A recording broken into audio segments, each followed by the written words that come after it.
welcome to Flory Models Daily Vlog. Here we are on Monday the 27th of June 2016. And today, so lots has been happening today, various things. We've done the wheels, we've done getting your emails out and everything else. But it started like this. Hello, welcome to Flory Models Daily Vlog. Here we are on Monday morning. To be honest, really busy. It's 9:30 and I've already edited 2 bits of video. Can see one now, just doing the test one of it. This is me poking out the PVA glue temporary fill job that we did for the windows. This one will be up with you a little bit later on. I have to say, absolutely thoroughly enjoyed it. And this last part that you're going to see now is about doing the windows, all those little finishing touches and all the bits and pieces like that. So really happy how that's turned out. Generally today, my plan is, I've got it all down here, I'm going to either be doing, if I've got time I'll do both, but it's either going to be working with the resin and the brass, is it brass? Bronze I think actually, undercarriage set for the 190, doing all of that. So we're talking on this one all about highly detailing and weathering things like tyres, especially trying to get that sort of in-ground dirt and various things into those, as well as doing the hubs. As I say, we have got these extremely nice brass or bronze, I think they must be bronze, there's the right colour for bronze, so we're going to be doing those. Or it may be, I've got the other set down here, we've actually got the propeller set with the hub, the spinner. So what we're going to talk about with this one, you might think, well, props, that's pretty boring, but we're going to show about actually doing the spinner itself to put like a swirly pattern around it. And various things like that, the different techniques. So obviously you can do a decal way, but the trouble with the decal one is that all too often they're just not thick enough, especially if it's a white one, that it can leave you with that sort of, I don't know, very translucent look to it. So what we're going to do is actually paint ours and obviously weathering the props, showing all about that and everything else, and then that can be technically mounted onto the engine just to show it and the various bits and pieces. Then we just got the gun deck bit to do, and then obviously cutting the guts out of the actual original Revel kit, and then it can go together. Now this week obviously is going to be a little bit different for us because obviously I'm only working till around about midday Friday. So the store is actually going to be closed then, so if you haven't got your order in by then, obviously you're going to have to wait till we reopen the week after that, obviously on the 11th. But it's going to be pretty much a case of this week getting various jobs done, various bits and pieces, so you've got plenty to watch next week whilst we're away. So I want to get hopefully all 3 of those done, is my plan. So I have all 3 sections, so you can have all 3 sections of those up next week, and if I can, I want to start on the armour as well. So obviously we're going to be doing the Chieftain, we've got that kit sorted out as well, so it's going to be the Mark 10, it's going to be in sort of Berlin markings and all the rest of it for that urban camo as we said before. So pretty much a full-on week, very, very busy as we work our way through. I've also had something turn up on Friday. I was going to show you on Friday's news show, but it went on a bit anyway, if I'm honest. So obviously it was about half an hour long anyway, so I thought, well, I didn't want to spend another 10 minutes talking about what turned up, so I'll show you that at lunchtime. Quite excited about that one, and some news from that particular company. I'm going to try and have a word with them, trying to sort some various bits and pieces out, but obviously we'll talk about more of that at lunchtime. So anyway, for the moment, this lot is all going up now. It's actually talking about doing the smoking and tinting windows, which is something we're going to have to get on with and do those things like that one. So that's going on very nicely. As I say, get that editing, that's all finished, completed. That can be sort of, you know, archived now and all the rest of it. Clear some room on the hard drives and on the discs and everything else like that, and we can get on. So what I'm going to do now is set up, get the cameras all up, get everything booted up, all the lights all on and everything else, and we can start on doing the wheels, the undercarriage set and everything for the 190. Okay, and welcome back. So today we've done wheels, which I know seem really boring and silly, but I was just speaking, to be honest, I just finished it off camera now, but we were saying about how treating these like literally mini models and what a difference it makes, because you put far more care attention into doing something like this than perhaps you normally would do on a normal model. So, you know, from our point of view, these are absolutely great. They've gone together very, very well. I love the detail. The quality of the bronze is so much better than sort of white metal, all the rest of it. It's so crisp, so nice, no seam lines and everything else. But literally this door had, well, it was primed, painted, dry brushed, washed, dry brushed, washed, dry brushed, something else like that. These wheels and everything else like that, doing the metal work down inside them and all the bits and pieces that go with it. It's just taken me literally sort of 2-3 hours just to do these wheels. But again, you're almost doing it justice because I'm doing different techniques on it I would never do on a wheel. You know, let's face it, it's a wheel. Normally, I would have just painted this entire hub system and everything black, dry brushed it, maybe a wash, and then that would have been it. I would have never spent as much time detailing it, painting it, and the care taken actually doing this type of thing. But that said, this is what this model is all about. At the end of the day, it's specifically, sorry, a little bit down there we go. It's specifically supposed to be a super detail. This is our big thing we do every year. You know me, I do one every year, but I like to throw time, energy, you know, and commitment to doing a model and just stripping it bare and putting it all together. You know, and I know some people have said about, you know, well, which other ones have you done? Technically, if you go back through history, one of the first ones we did was the Phantom, and we ripped that thing completely apart. It's got LEDs, this chair's doing my head in, and everything else in there. We did the F-16 Suffer, that was another huge one, full LEDs, loads of resin in that one, all the bits and pieces. So every year, roughly, we've done one. Okay, so this is no exception. And it's also doing that thing of taking, let's face it, not the best kit in the world, the Rebel 132nd Focke-Wulf. I know there's a big thing made about it, but actually the kit itself is pretty dire. Okay, it's not exactly brilliantly detailed, but it's got all the things you'd need. It's 1/32nd, so it's got good scale. Everything opens up on it, apart from the wing guns and all the rest of it, but the rest of it all opens up, so it lends itself really well to the aftermarket guys coming in. And let's face it, Eddard have jumped on them completely and flooded it.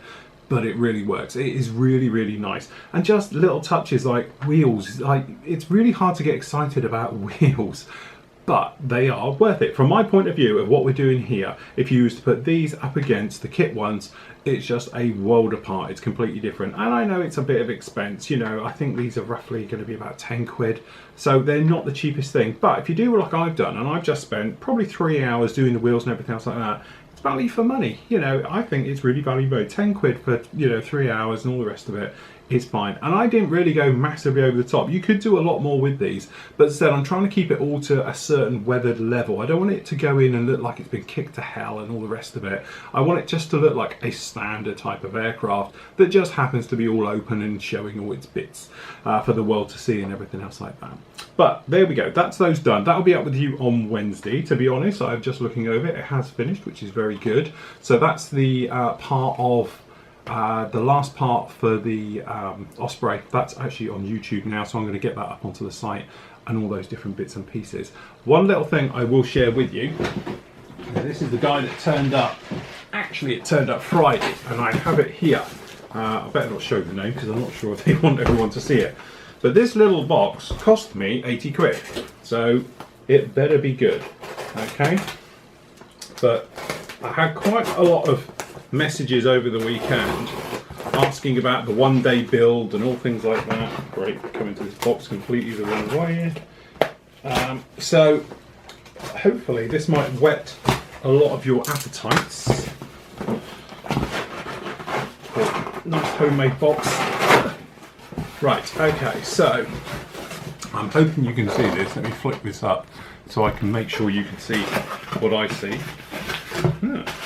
Might even have instructions for this one. Okay, let me just show you a part and you can guess what it is. So going on the theme of the one-day build,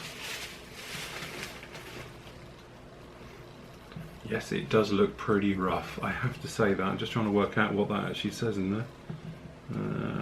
It says number 1 something or other. Okay, so any ideas yet? Okay, let's have another go. Yeah, mini stock. Okay, no. You're still thinking, God, you've bought another box of resin. That's a load of bits down there. I'm just, to be honest, I'm trying to show you without showing you the obvious bit. There's another piece. We're getting bigger. Put it like that. That's a huge lump of resin, that is. Okay, give you a clue? No? Okay. Small site this time. Again, not the cleanest of casting, shall we say, but hey ho, we're all there. Okay, right, I give in, so I'm going to show you the big lump. This is your clue. That is huge. Look at that. God almighty, it's got hundreds of holes in it. There we go. That is your last clue. So there you go. Very nice. Okay, I'm not going to show you any more clues. Oh, go on then. One last clue. As I say, don't panic, I'm not doing it yet. God, this is weighing a ton. This is a lot of resin. That's solid resin. Okay, there we go.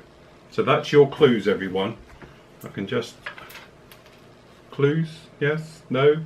Clues? So I show even clues. Which way around is it? I think it's that way actually. No, it's going to be that way. Yes. So there we go. That's the clues. We can all fight about now what it is. Although I'm sure most of you know exactly what that is.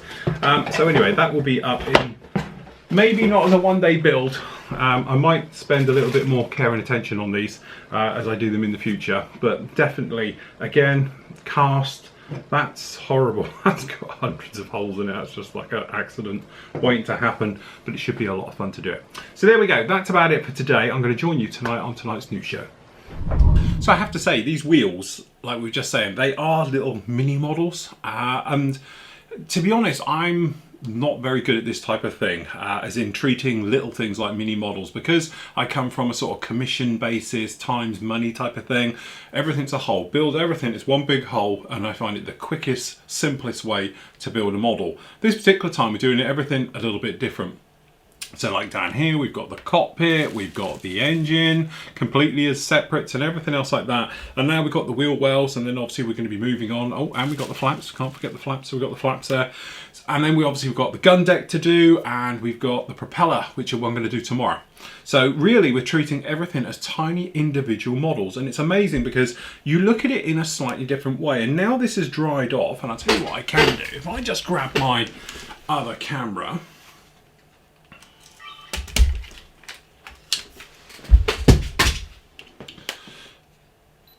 now this is my little vlogging camera, so apologies. Okay, but hopefully you can see exactly how different these are. Okay, now these are dried off, because to be honest I have footage, but it shows it as being sort of still wet and all the bits and pieces like that. But hopefully you can see the detail that these gain and you get when you're dealing with bits like this. It just makes everything sort of pop out and just stand out that little bit more. Okay, and it is that thing of taking your time as you're working through the models and everything else like that, and just super detailing each part individually. And then that way, when you come up to doing the entire thing and putting it all together, you've got focal points, areas of interest. So obviously you'd be looking, obviously I think the engine's going to get quite a lot of attention. The cockpit hopefully will get some good attention. But then, as I said, undercarriage, wheel wells and things like that, always overlooked because you can't really see it, but you'll know. And then obviously from down low shots and things like that, that actually you've got some very nice detail in these things. And I have to say, this is the first time I've actually worked with bronze undercarriage, but these resin bronze undercarriages are simply some of the best ones I've seen, purely because they are as strong can be. They're far superior to other manufacturers out there who perhaps use things like white metal and stuff like that, because they just soft and bend. I've had situations where I've done replacement gear sets and they've bent over time. Yeah, they're completely useless. I've had to put acrylic rods underneath to hold them off the weight. These ones are really hard. Also, there's no real seam line with it at all. I'm not sure how they cast them, but however they do it very well, because there's no sort of burring line between them. It's like they've been fully polished and taken care of in all the bits and pieces. So by the time you come along with the resin details and all the little parts that go into this, it makes for an absolute stunning and very strong workable undercarriage. Because let's face it, the weak link on all 190s is this gangly sort of very thin pinned undercarriage set. This though is as strong as an ox, purely because it's never going to bend in a million years. Even if you was to drop it, I think that chances are the gear's going to be fine. You're not going to have a problem. Your wing roots might, but this will be absolutely fine, no problem at all. So anyway, that's done. Got to get that edited and sorted out and everything yet, but once I would do, that'll be up with you on Wednesday. And then next week when I'm away, hopefully we'll have the gun deck done, the prop done for the front of this, so when we get back off of holiday on the 11th, we'll be pushing through to actually bring in the whole thing together. And it should, to be honest, because we've done everything, come together really quickly. It's just going to be sanding, filling, all the little jobs for putting this in, and then we're straight into paint, weathering, decaling, and we'll be making our way with the build very quickly. I'm hoping to, but by the looks of it now, because of everything that's going on, I'm not going to have a chance, but we'll be starting on the Mark 10 any second now, because that has actually started. So the next SIG is on its way, which is the heavy British metal one. As I say, all the British armour, there's some fantastic builds being put through already. That started on Sunday, so looking forward to that one. The Seeing Double SIG has just ended, so well done to everybody taking part. I think Hans has already archived it. I will put together a video for that as well. This week's going to be extremely busy for me, doing lots of editing and various bits and pieces as trying to work as well. So it may be before I go away, it might be when I get back though. It's just its timing, you know, timing isn't very good. Okay, so if I can get it done, obviously you guys will see it. If not, you won't.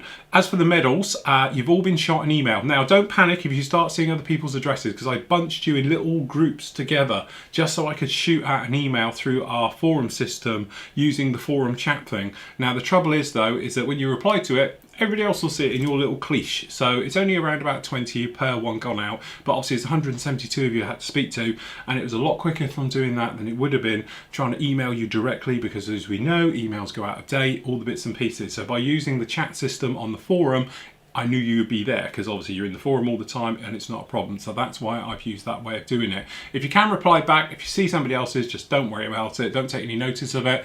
I've got it back then. Okay, and that's the thing. I'm going to print you all off. You all go onto the letter setup and everything else like that. And then the medals will hopefully be here for when I get back, because obviously they're going to be a while yet. We say you've got to do 172 of them. It's going to take a little while to do all of those, but when I come back, I'll go off, pick them up, and then literally it'll be putting them in the jiffy bags. Obviously, you're all going to get the sticker, the sanders, and obviously your medals with a letter as well, and we'll get them shipped off free anywhere around the world for you. Okay, so lots of things going on at the moment, not to mention it's getting very hot here in the UK. Ooh, sweating. Okay, the other big news is tomorrow is usually me and Steve's Q&A, but as you know, I'm not here next week, and I'm going to miss 2 Saturdays because we're away Saturday to Saturday. So what we were going to do is sort of make a Q&A stroke build thing tomorrow afternoon, where we're going to do it live. Been talking to the lads, and to be honest, Matt, one of the Northern Fob group, he's down here on holiday. Literally, he's 10 miles down the road from here. We had a great day with him on Saturday. He's going to come and join me live tomorrow night. Okay, so what we're going to do is 7 till whenever, Q&A stroke live show, because the guys are going to come up for it as well. Okay, so obviously we're going to have Adam here, we're going to have John here, going to have Matt here. I don't know about Ron yet. I have to speak to Ron, see if he can make it. We're going to be here, but we're also going to build. So what I'm going to do is going to situate the cameras so everybody gets a camera. So we can sit literally in a circle for doing the filming for this, and then I can just click through the cameras and you can see what the guys are all working on. We'll answer questions, have a bit of a giggle and a chat and everything else. So that's going to be live streaming through our player. So obviously you can watch it free on YouTube if you're not a member, or by the Facebook page. All you have to do is simply just log into that one and you can see it. Okay, so as I say, it's going to be live tomorrow 7 till whenever. It's probably going to be about 9 or 10. It usually is. Sometimes it goes less, sometimes it goes a lot more. Okay, and everything else. So hopefully you can join us for that tomorrow night. So that's about it from me today. What I'm going to do is hopefully get this all edited up tomorrow, and then I can start on the prop one as well before the guys turn up here. As I say, bit of fun, laughter, and all your questions tomorrow night for a live show. And then on Wednesday, I'll be pushing through quite heavily. Wednesday, Thursday, trying to get everything done. And then Friday, hopefully it'll be half a day Friday, because we'll get ready for going for early Saturday morning. Like that. Remember, if you have got an order or you're thinking of subscribing, do it before midday on Friday. That's when the cutoff is, because we're going to be shutting the site. Okay, so make sure you get your bits and pieces in by then. So that's it from me today. Happy modelling and take care.